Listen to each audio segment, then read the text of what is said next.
The following broadcast has been approved by Outcasted OC. Viewer discretion is advised. Incoming transmission in 5, 4, 3, 2, 1. Hi everybody and welcome to this week's Friday Night SmackDown review. You are here with G this week. I'm here to give you the lowdown on everything that happened in SmackDown this week. So let's get into it.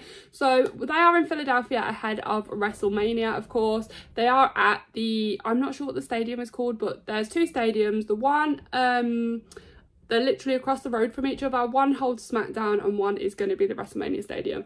I probably should have checked the names of the stadiums before we went into this, but that's okay. So we start the show with a Kevin Owens show. Kevin Owens makes his way down to the ring and then he announces that Randy Orton is his guest for the show this week. They start talking about how they're going into their match Sunday against Logan Paul. So we have Logan Paul versus Kevin Owens versus Randy Orton in a triple threat for the United States Championship. And they both start, Kevin Owens is like, so we both have something in common, something we dislike, something we hate. And of course it's all about Logan Paul. And then he's like, the crowd start chanting Logan sucks at this point. And Kevin Owens is wearing their WrestleMania shirt. And obviously it's got like Logan, Randy and KO on it. And he's like drawn on it and he says, that's me, under him. And then under Logan, it says the worst. And he's got like little devil horns. And then under Randy, he put, he's cool. And then down in the bottom, he's put Logan Paul sucks. It is the best shirt ever. It is phenomenal. So good. So yeah, they're talking about how they're going to like go after Logan, of course, in their match, and how they're both like got so much hatred and dislike for him. And then the screen cuts to the screen above the ramp, and we are greeted by Logan Paul, who is already over on the Mania stage. By the way, the stage looks phenomenal. I love the big XL on the stage. If you haven't seen it, it's flying around socials, so if not, you can wait until you see it tonight. So yeah, he's on the stage and he's like, I'm already here. I'm one step ahead of you guys. I'm already thinking about my victory against you two by being here on this stage. And then Kevin Owens is like, the stadium's literally across the street, Randy. Are you thinking what I'm thinking? And Randy's like, yeah. They both jump out the ring, run up the stairs. They go out. They go out of the stadium. As they leave the stadium, though, Grayson Waller and Austin Theory appear from under their ring and they're like, where are they? I think they were supposed to like jump Kevin Owens and Randy for Logan Paul at this point. So they follow them up the stairs out of the arena. Randy's pulling on a car door trying to get in it, and then Kevin Owens appears with a golf court. They jump a golf. What are they called? Golf cart, not court, a cart, golf cart. He jumps in the golf cart and they are literally flying over to the stadium, which is literally across the street. And then you see Grayson Waller and Austin Theory literally running after the golf cart. Get my words out in English today. They're running after the golf cart across the street, and that's where that bit ends. It was really interesting. Like I love Kevin Owens and his like, I don't know what the word is for it, but he's just like, I'm gonna do this. I don't care. I'm gonna do this. But yeah. So then we move on to the Andre Giant 20-man battle royale.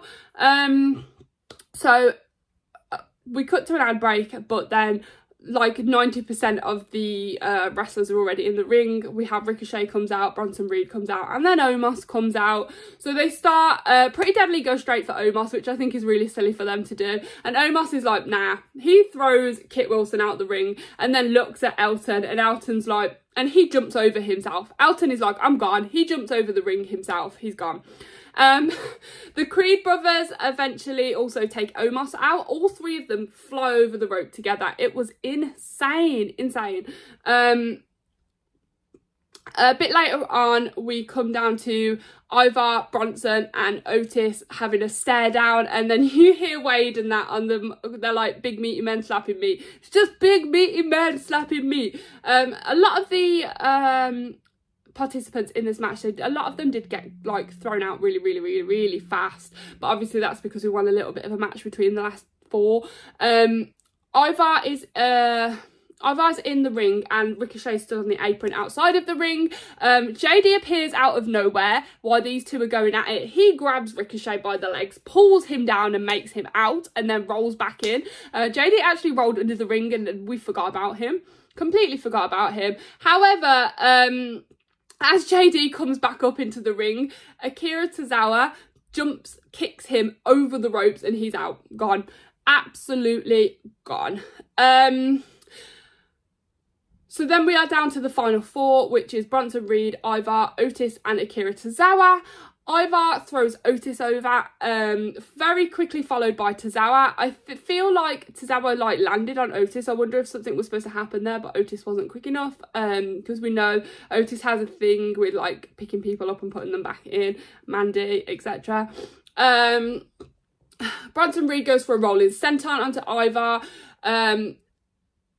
and jumps up and eliminates Ivar. It was phenomenal.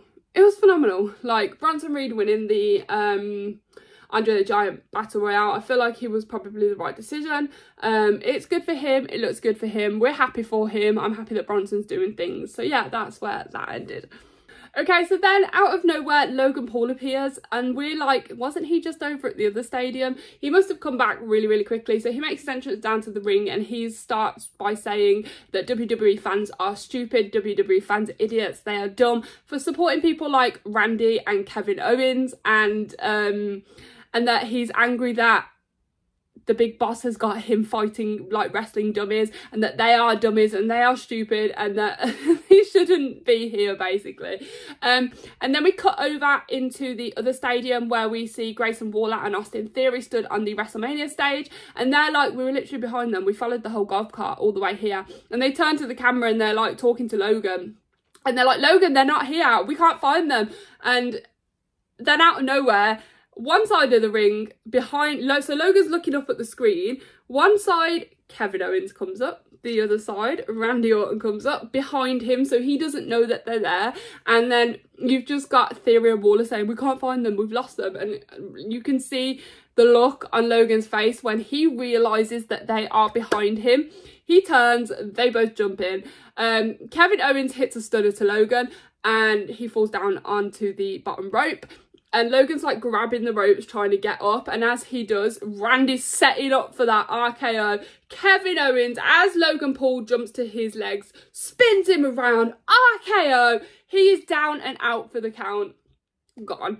I love it. I hope we get some really good like RKO from like Kevin and Randy joining together to do a really cool RKO to Logan Paul tomorrow at Sunday. They're on Sunday. That would be really cool.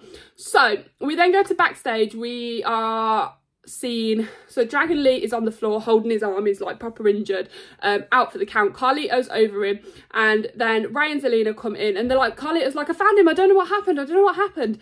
And then it looks like Dragon Lee has been attacked, but by who he's been attacked, we are not sure at this point.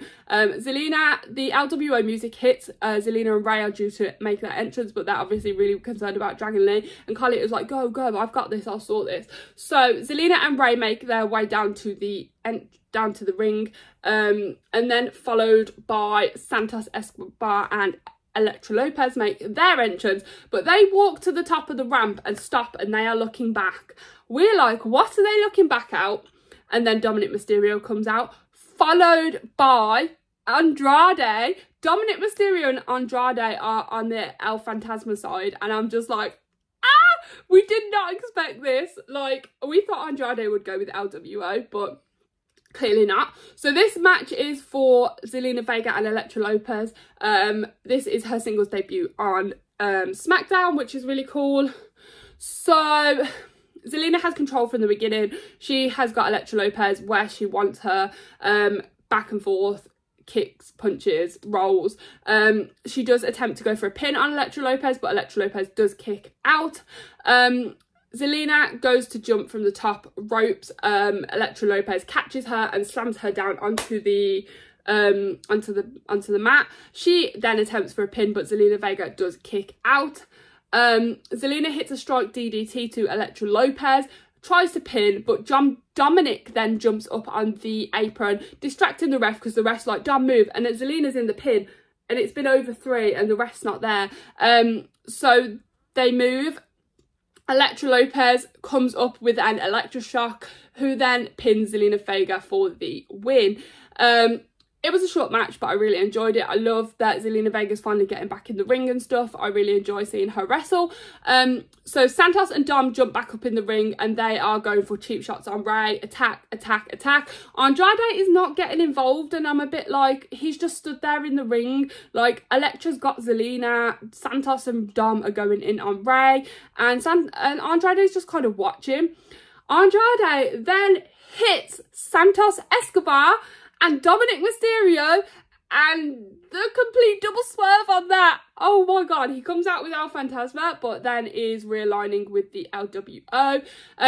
So he takes out Dom, he takes out Santos, and he shakes hands with Ray. He hugs Zelina. I love that so much, because if you know, when Andrade was back in WWE before Zelina Vega used to manage him, they are very close, they are really good friends. So I like the fact that Andrade is back where he deserves to be, with the LWO. Okay, so next we are greeted by Naomi. She makes her way down to the ring, followed by Bianca. So they are both in ring and they are talking about how Damage Control has had them down and out for the count for so long. They've been coming after them, they've thrown them around. They've not been able to retaliate much because Damage Control have got the it factor. And then Naomi was like, but yeah, girl, you've got me back and we're going to WrestleMania. And then they stand and point at the WrestleMania sign, which was really cool. And Bianca was like, yeah, we're going to take down Damage Control now. But all we needed was that third member, you know, that next person to help us out. And who's better than the newest signee to SmackDown, Jade Cargill. Oh my god, I'm so excited to see Jade Cargill like wrestle properly in WWE. Obviously she was in the Rumble, which was fantastic, but now she's here and she is going to wrestle at WrestleMania, which is fabulous. So Jade Cargill makes her entrance down to the ring. Jade Cargill's entrance, she's got like this some kind of charisma about her. It's the atmosphere that her entrance gives. It's just, she's a star. She was born to be a star and she is made to be a star. So Jade Cargill gets in the ring and she obviously thanks Bianca and thanks Naomi, and then she wants to give a special thanks to Damage Control for letting her be here to show them what she is made of, to show the WWE universe what she is made of, and to show everyone that she belongs here. And then all three of them point up at the WrestleMania stage. It was a fabulous moment. I really, really, really enjoyed it. Okay, next we move on to the next match of the evening, which is a tag match between New Catch Republic, which is Pete Dunne and Tyler Bate, and A-Town Down Under, which is Austin Theory and Grayson Waller. I nearly said Austin Waller, which was, yeah, no, we won't go there. So we start with Pete and Theory. Pete is in control. He's got Theory. He's punching. He's rolling, he's doing all the crazy maneuvers that he does.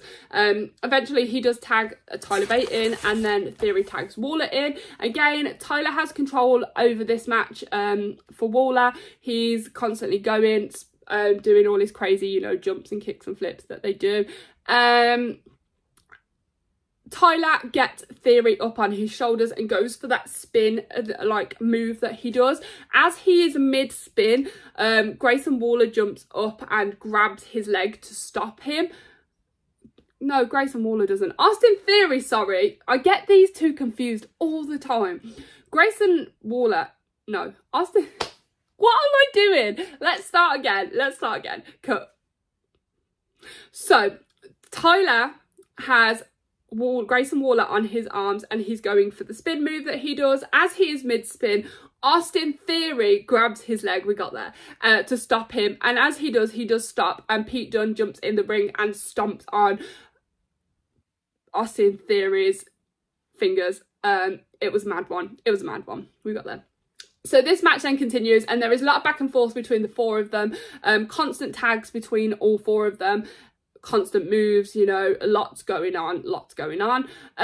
Eventually Pete and Tyler do hit a Birmingham to Grayson Waller and they pin to win. But then out of nowhere the Judgment Day come. All of the Judgment Day, every single one of them. They take down the two teams. They punch, they kick, they hit, they stomp. All four of them are out for the count. Grayson, Theory, Pete and Tyler. Obviously they're in both of these teams, Newcastle Republic and A-Town Down Under, are in the six-team ladder match at WrestleMania against Judgment Day, who have the tag belts, and them tag belts are on the line. So obviously Judgment Day are getting in to be like, you're not going to win, we're going to take you down, this is our time, we're going to do it. And then Judgment Day are all stood victorious in the middle of the ring, obviously showing their dominance and their control and how much they have over that tag match. So I don't usually talk about promo packages that they show, but I want to mention this one because something interesting happened. So they were showing a promo package for obviously Bayley versus Damage Control. Well, it's Bayley versus Io, but the whole Damage Control story that has been happening on SmackDown.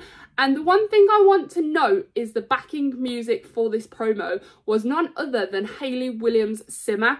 So if you don't know, Bayley has been trying her absolute hardest to get Paramore to play for her, to play her entrance into WrestleMania. Now, unfortunately, Bayley did tell us due to scheduling conflicts, Paramore will not be performing her down to the ring at WrestleMania. However, I did see something where Hayley Williams gave Bayley permission to use her song Simmer. So they used it in this promo package, and I'm just very, very, very curious if Bayley will make her entrance Sunday night to Hayley Williams' Simmer, which would make me very, very excited. I mean, I'm already excited for this match because I'm very excited for Bayley to get her flowers, to get her champion, to be champion again. But for her to come out to one of my musical idols' music, I wouldn't even know what to say. But yeah, I thought I'd mention that because it was really interesting, and it's something that obviously I'm very interested in. I am a big Paramore fan. I'm a big Hayley Williams stan. I have been since I was like 14. So yeah, that's really cool. So then we go to another little backstage segment where we have Rey Mysterio, Zelina Vega and Andrade in the locker rooms. Obviously they have just been told that Dragon Lee is out and he cannot wrestle at WrestleMania now. So Andrade comes in and he's like, I will team with you tomorrow night, Ray. So we now have Dragon Lee has been replaced by Andrade. And then Carlito comes in and he's like, Ray, have you heard about Dragon Lee? And he's like, yeah. And Zelina's like, but Andrade is going to step in and take his place. And Carlito's like, cool.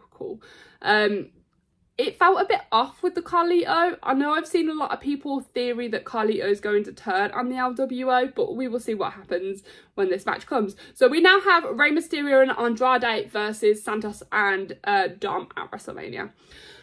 Next, we have LA Knight make his way down to the ring. I would just like to note that LA Knight is not in the Tims. I hate those Tims so much, and the fact that he wasn't wearing them, chef's kiss, because I love him. I do love LA Knight, but those Tims, they're just not it. So he's cutting a promo on AJ Styles. He's like, yeah, AJ Styles is phenomenal for not turning up, phenomenal for running away, phenomenal for never showing up. He's like, I'm going to make you phenomenal by beating you. LA Knight is like, I'm the one that makes you interesting. They're only here to watch me. I make you interesting by getting people to talk about you because they're talking about me. So he just cuts a promo against AJ Styles about his match, because they're obviously LA Knight versus AJ Styles at WrestleMania, and that was it basically. And then we move on to our main event for the evening, which is Jey Uso versus Solo Sikoa ahead of Jimmy versus Jay at WrestleMania.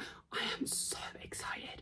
In the comments, tell me, are you Team Yeet or are you Team No Yeet? I am Team Yeet, always Team Yeet, forever Team Yeet. Okay, so from the beginning of this match, Jay is in control. Jay has got Solo exactly where he wants him to be. Punches, kicks in the corner. He's going for it. Eventually, he throws Solo out of the ring and then goes to do a dive. But as he hits the ropes, Solo Sikoa kind of slaps him off the jaw to stop him. Solo then corners Jay and hits Solo corners Jay and hits multiple punches. He turns around it gets turned around then, and Jay is back in control. He manages to counter Solo and become, again, he's multiple punches to Solo. Punch.